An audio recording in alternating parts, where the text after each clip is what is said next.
Hello, everybody. This is Maxine Taylor, and I have the January 2023 astrological forecast. I'm still getting used to saying 2023, so bear with me. It may take a couple of months, but this is the forecast for the United States for this month in our brand new year.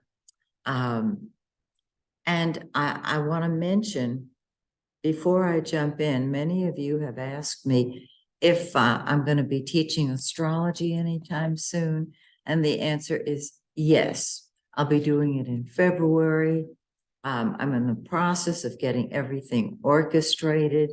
If you have questions about it and you want to plan to attend and need more information, just go to my website, MaxineTaylor.com. It is not up yet, but you can shoot me an email and ask your questions and I will get back to you. Okay, now, I've got notes here, just bear with me. Oh, I know what I was going to mention to you. One of my most recent books is called The Earthbound Trilogy.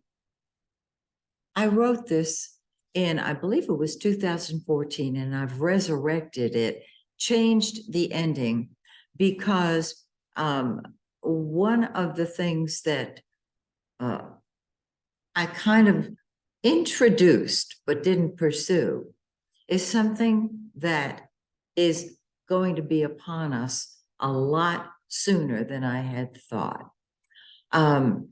This book is about three people, two of whom are walk-ins and one of whom is a hybrid from another galaxy. And this is why I call this a science nonfiction book, because the walk-in stories are true. So anyhow, the underlying issue, however, is armaments in space. And if you all remember, back a couple of years ago, our former president talked about orchestrating and organizing a new branch of the military called Space Force. And when he said that, my ears perked up, because Werner von Braun, who came over from Germany to the United States, said that the final war would be conducted in space.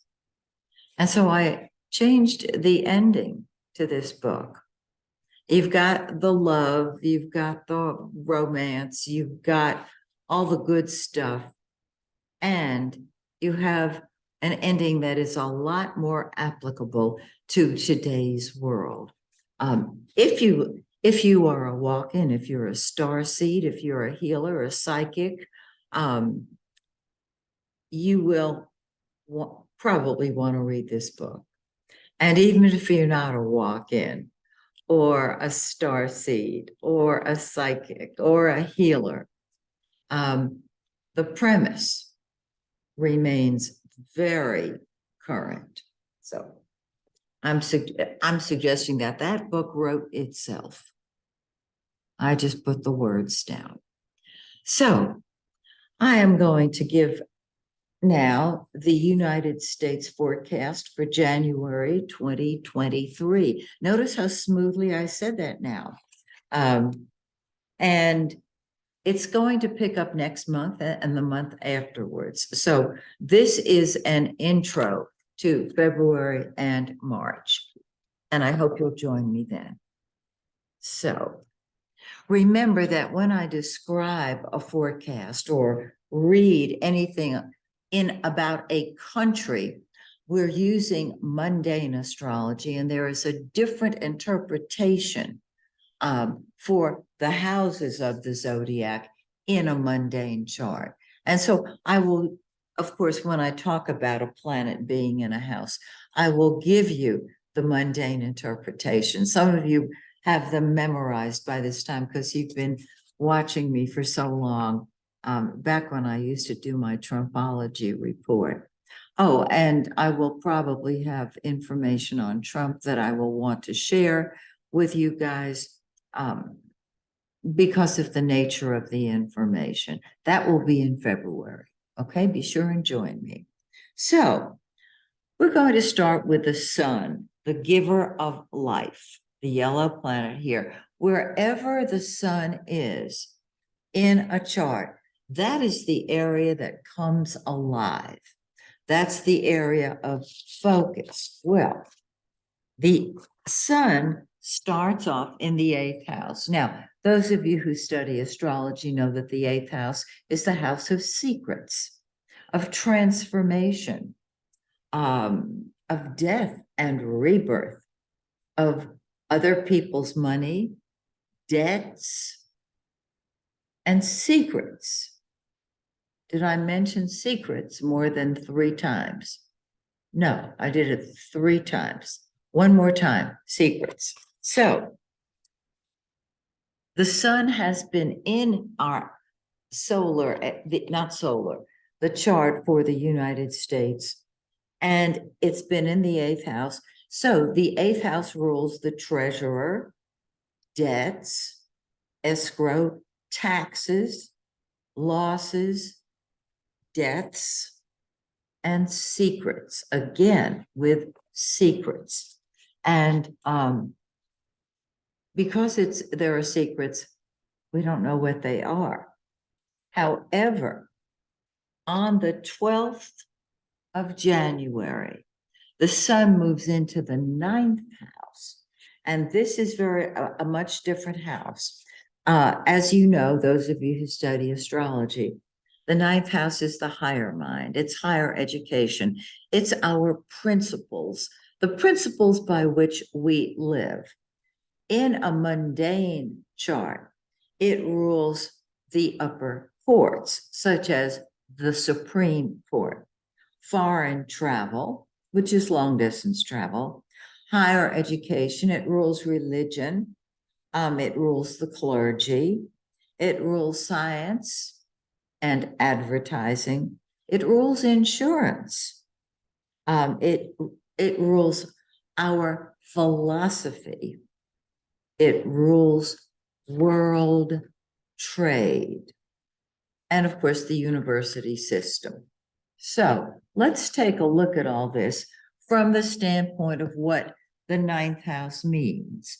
Well, as the sun shines on the 9th house, all those topics are going to be coming to light. I'm not sure the 8th house is going to, even while the sun is still there, come to life, simply because that deals with secrets, period, bottom line. On the 17th of the month, and we'll feel this about a day ahead, the sun sits on Pluto, the orange planet. Pluto is all or nothing. It's death and rebirth. In other words, our philosophy of life will undergo a transformation. The higher education system can undergo a transformation. The upper courts can. Foreign travel, of course. Advertising. The 9th house deals with people from other lands. And Pluto is the planet of control. And when the sun shines on Pluto, it brings it to life. In other words, the sun, excuse me, is the good guy.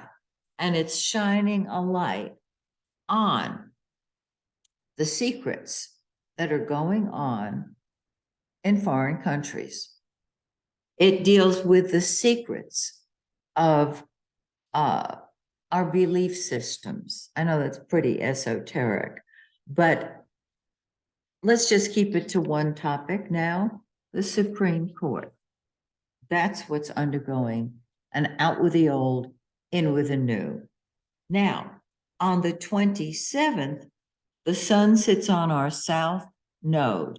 The south node is the area of that we have mastered in past lives. Well, this is a mundane chart.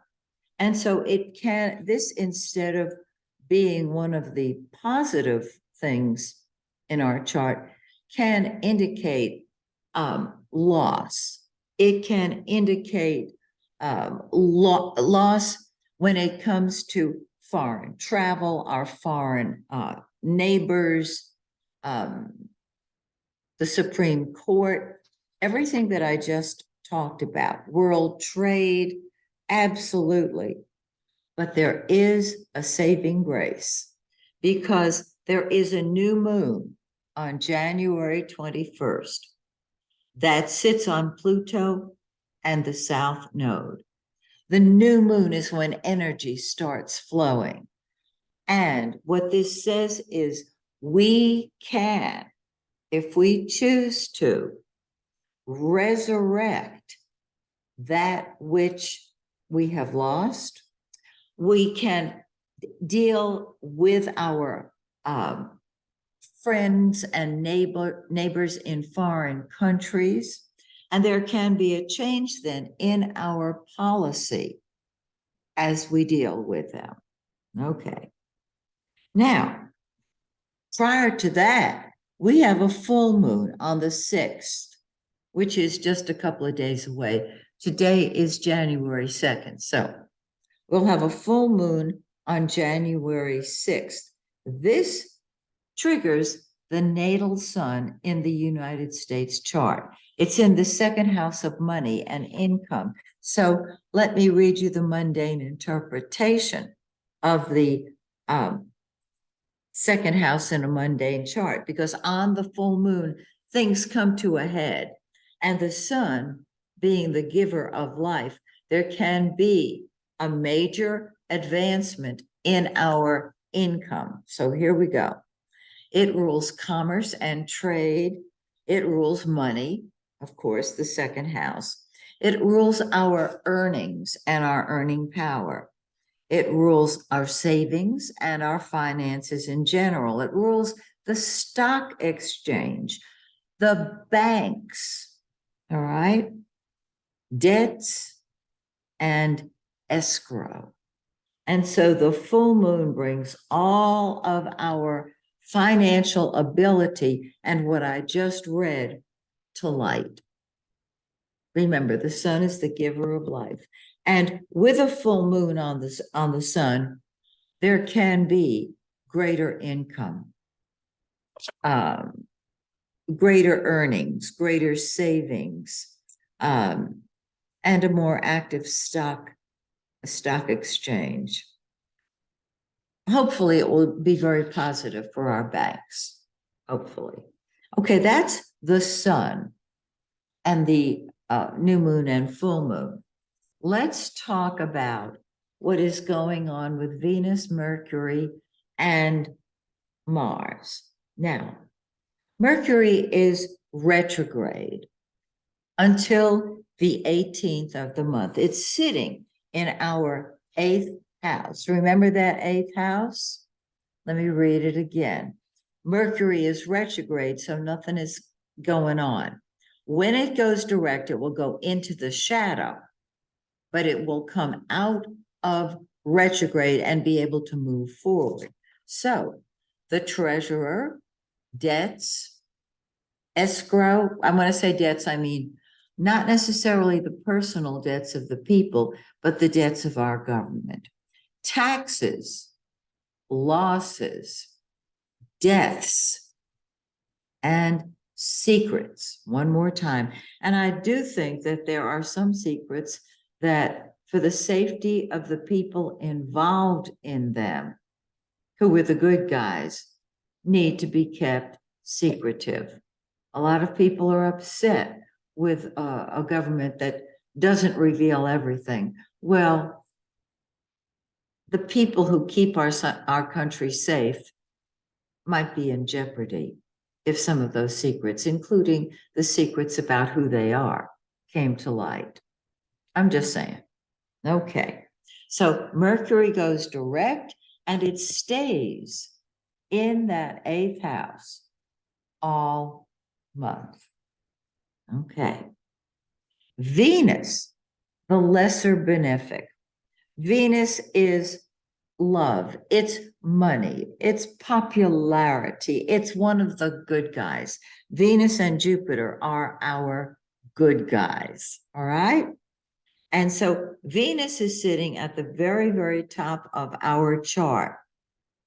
I say our, the United States chart, on the 14th of the month.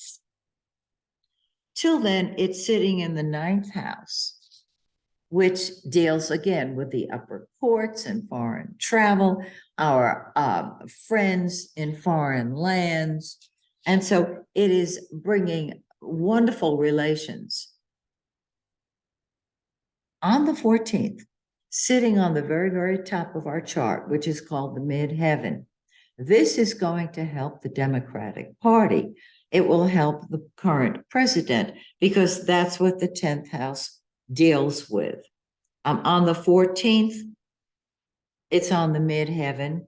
On the 17th, it's on the moon. And the moon in our chart rules our second house of money and our third house of communication and correspondence and traffic and the news medias and reporters and books and newspapers and schools and our neighborhoods and public transportation.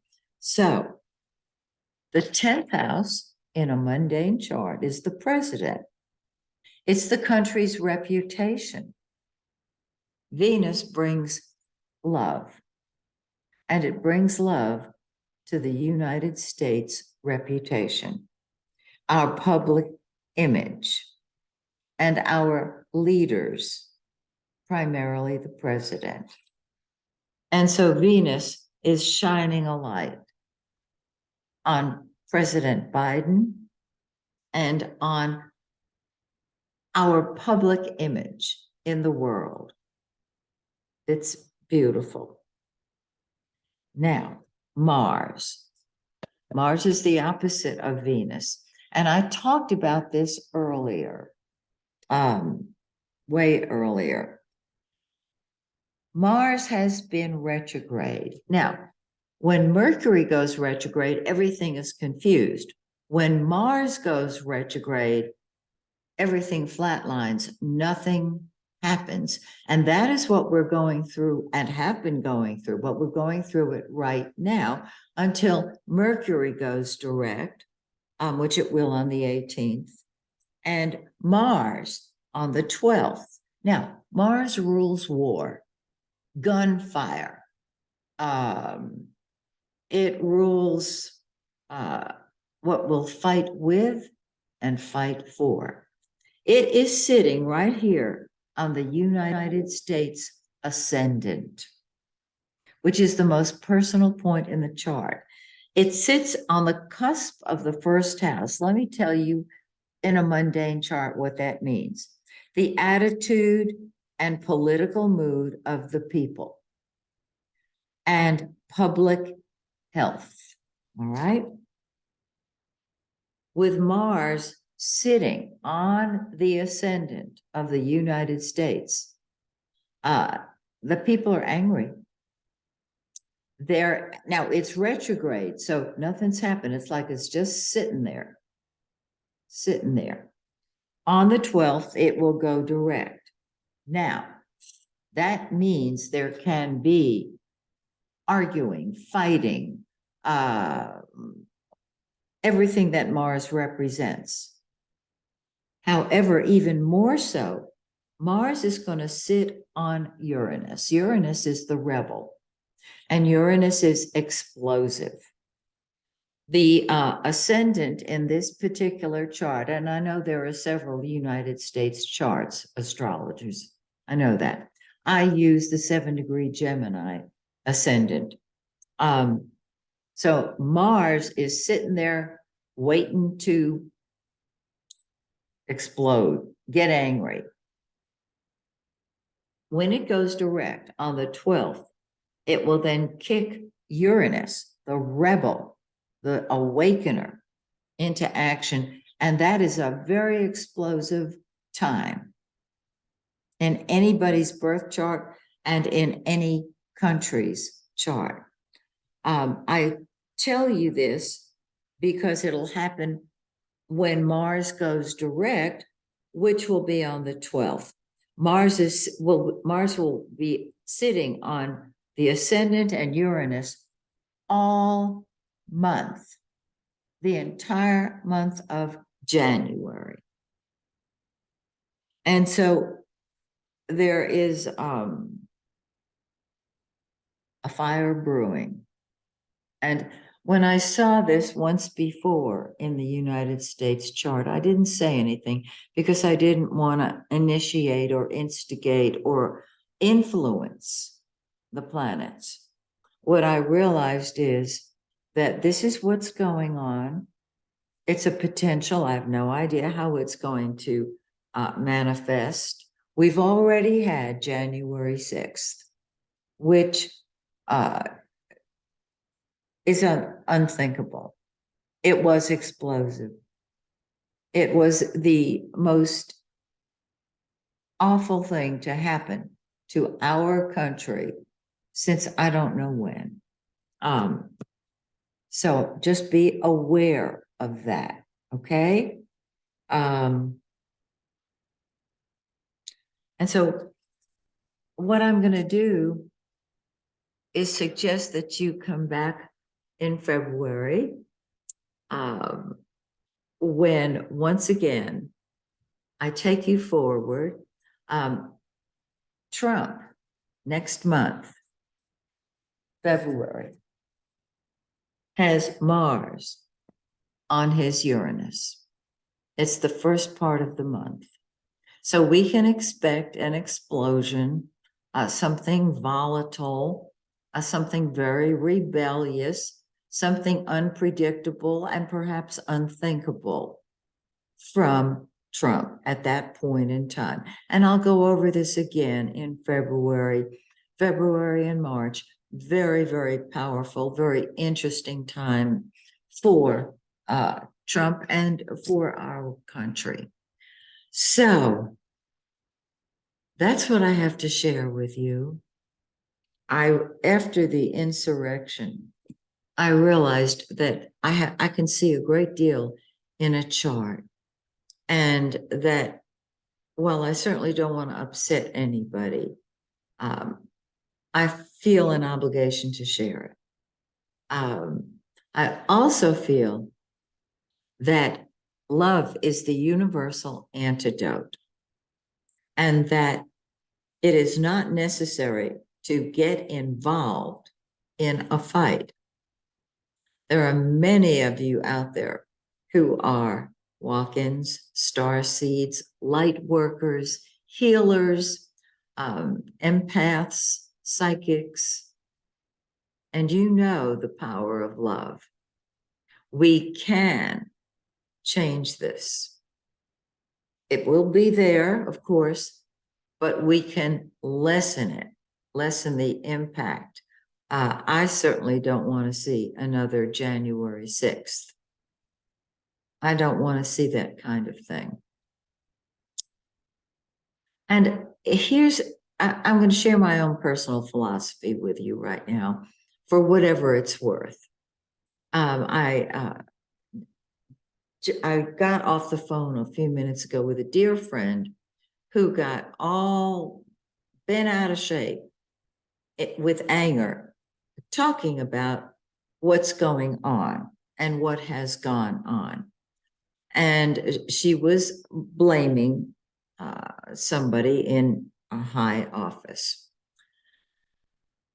If you are blaming, if I am blaming, if we are blaming anyone, we are not taking responsibility for being the creators of our lives.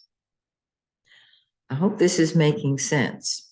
We chose to incarnate now at a time to be alive, at a time when we can fight or make peace.